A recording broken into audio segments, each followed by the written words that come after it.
चाचा चौधरी और भगोड़ा। एक दिन एक जेल में वह मुजरिम चक अंतर्राष्ट्रीय स्मगलर है, उस पर कड़ी निगरानी रखो। Yes sir. दुनिया में ऐसी कोई जेल नहीं बनी जो मुझे 12 घंटों से ज्यादा बंद रख सके। फिल्म में डायलॉग मत मारो, अच्छे बच्चों की तरह सो जाओ, कल सवेरे अदालत में पेश होना है। रात होती है, कुत्ता सारी रात भौंकता रहता है। अगले दिन सुबह, चक उठो, कोर्ट जाने के लिए गाड़ी आ गई है। जब जवाब नहीं आता तो हैं खाली कोर्ट। क्या चक रोशनदान के रास्ते से भाग गया?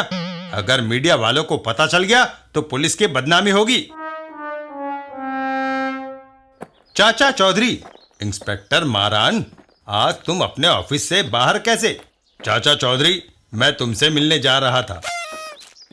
यह स्मैक स्मगलर चक हमारी हिरासत से भाग निकला है। वह सारे विश्व के लिए खतरा है। वह बाहर निकलकर नौजवानों को बुरी लत में डालेगा। उसे पकड़ना जरूरी है।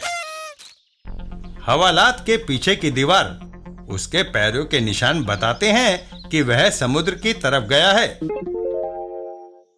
उधर चक, आओ चक, मुझे पता था कि तुम्हें उनकी मेहमान नवाजी ज्यादा नहीं भाएगी। अब हम अंतर्राष्ट्रीय समुद्र में हैं और भारतीय पुलिस के न्याय प्रभुत्व की सीमा से बाहर। इधर चाचा चौधरी और साबू, आओ साबू, हमें मुजरिम को जल्दी वापस लाना है। वह दोनों उड़ चलते हैं। चाचा जी, हमें सारा समुद्र छानना होगा। एक जगह पर, चक, हमारे पीछे कोई आ रहा है। मैं उस हेलीकॉप्टर को बर्बाद कर दूंगा। चक को पकड़ना आसान नहीं। चाचा जी, रॉकेटों से हमला हुआ है। दिवाली का बचा हुआ एक रॉकेट मेरे पास भी है। चाचा चौधरी रॉकेट में आग लगाकर उसे छोड़ते हैं। वह रॉकेट हवा में उड़कर सीधा चक के मुंह पे आ टकराता है। ओह, यही मौका है। साबू, कूदो। जहाज के डेक पर, यहां तक आ गए हो लेकिन बचकर वापस नहीं जा सकते। ओह, गोलियों की बौछार। साबू की किक चल जाती है। एकड़े, जाओ। साबू चक को धर लेता है। बोलो, समुद्र में गोते खाने हैं या पुलिस हिरासत? पुलिस हिरासत। चाचा चौधरी, जहाज भारत के किनारे की तरफ मुड़ गया है। लगता है साबू ने चक पर काबू पा लिया। और फिर, इंस्पेक्टर, अपना मुजरिम संभालो।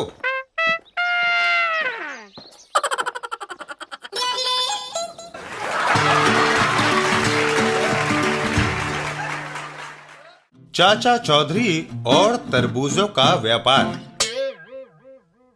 एक दिन रास्ते में, तरबूज 3 रुपए किलो, तरबूज 3 रुपए किलो।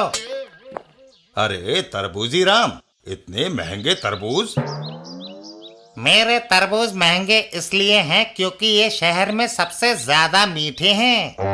अच्छा, लाओ जरा चक्कर देखें।